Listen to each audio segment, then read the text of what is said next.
मानव के जीवन में दो मार्ग हैं। एक मार्ग है समर्पण का और दूसरा मार्ग है संघर्ष का। व्यक्ति जीवन पर्यंत संघर्ष करता है और सोचता है कि मैंने संघर्ष किया तो पाया है। ये भूल हो जाती है। आप लोगों ने देखा होगा कि नदी बड़े वेग से बहती है और कुछ लोग हैं कि नदी के ऊपर शवासन में लेट जाते हैं। नदी को ही नाव बना करके हिलकोरियां लेते हुए बड़े आनंद बड़े प्रेम से उस नदी में तैरते नहीं हैं, मात्र अपने आप को समर्पित कर देते हैं नदी के भरोसे। नदी जहां ले जाए वहां जाएंगे और बड़ा आनंद करते हैं। आपने कुछ दूसरे लोगों को भी देखा होगा जो नदी की विपरीत धारा में तैरने का प्रयास करते हैं और कई बार वो डूब जाते हैं, मर जाते हैं, थक जाते हैं, क्योंकि नदी की विपरीत धारा में आप बहुत देर तक तैर ही नहीं पाओगे, संघर्ष कर ही नहीं पाओगे। आप जीवन जो कुछ भी हो रहा है उस परमात्मा की स्वीकृति करना ही समर्पण है। हो रहा है उसी में आनंदित हो जाओ। कई बार दुख आते हैं तो दुखों से निकलने के लिए आप संघर्ष करते हैं और आप उस संघर्ष के कारण स्ट्रेस में चले जाते हैं, चिंताओं में डूब जाते हैं, आपका जीवन निरर्थक लगने लगता है। वहीं पर आपको समर्पित होना है। आप कुछ कर ही नहीं रहे हैं। कई बार विचार करते हैं कि मैं ही सब कुछ कर रहा हूं, पर आप कुछ भी नहीं कर रहे हैं। एक बार एक राजा का रथ जा रहा है, रथ विराट है, 12 घोड़े उसमें लगे हुए हैं, बड़े वेग से जा रहा है, धूल उड़ रही है, चारों तरफ धूल का एक गुब्बारा लगा हुआ है और वहां एक छोटी सी कील में मक्खी बैठी हुई है। मक्खी विचार करती है कि देखो आज मैं इतना धूल उड़ा रही हूं, आज मैं इतनी बड़ी हूं, परंतु उसे पता नहीं है कि रथ ही मंजिल तक जाएगा।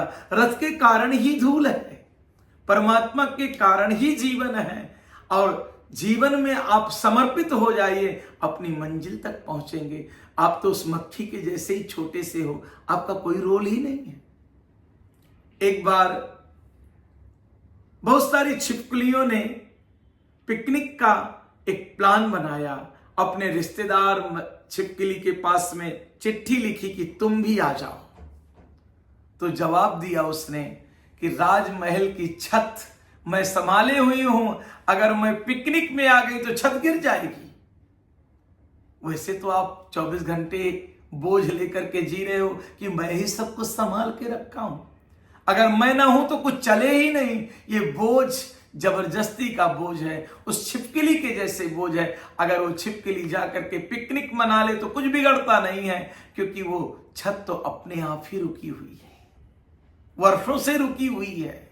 ये संसार पहले से चल रहा है, अभी भी चल रहा है। आपका बहुत कोई कुछ रोल नहीं है इस संसार में।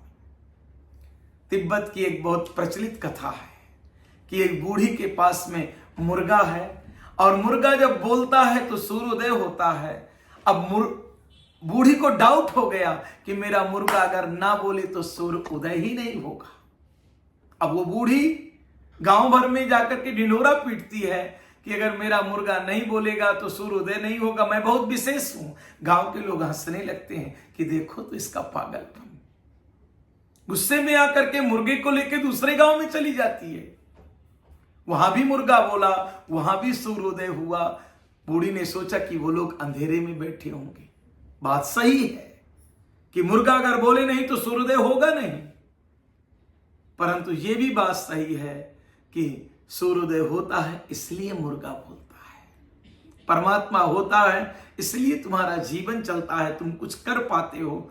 नहीं तो तुम क्या हो? सांसें आ रही हैं, सांसें जा रही हैं, क्या तुम्हारा कंट्रोल है कि सांसें ना चले तुम चला पाओगे? हार्ट बीट चल रहा है, चल रहा है, चल रहा है, क्या तुम्हारा कंट्रोल है कि हार्ट बीट बंद हो जाए तुम चालू कर पाओगे? सब परमात्मा ही कर रहा है।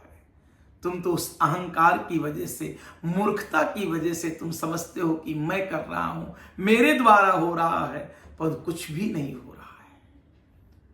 जब भी कभी हारने लगना, चिंतित हो जाना, आगे क्या होगा, आगे क्या होगा, ये होगा कि नहीं होगा, तुरंत स्मरण करना कि परमात्मा कर रहा है। आपको एक महामंत्र मैं लिख के दे रहा हूं, आप लिख करके अपने पास रखना। हुई है सोई जो राम रचि राखा, वही होगा जो परमात्मा की इच्छा है। बड़ी शांति मिलेगी आपको, बड़ा आनंद मिलेगा, कल की चिंता आपकी मिट जाएगी। वही होगा जो परमात्मा के द्वारा हो रहा है, होगा वही जो मंजूर खुदा होगा। तुम क्यों चिंता करते हो? तुम आनंद से जियो, समर्पण में जियो, प्रेम में जियो, संघर्ष का परित्याग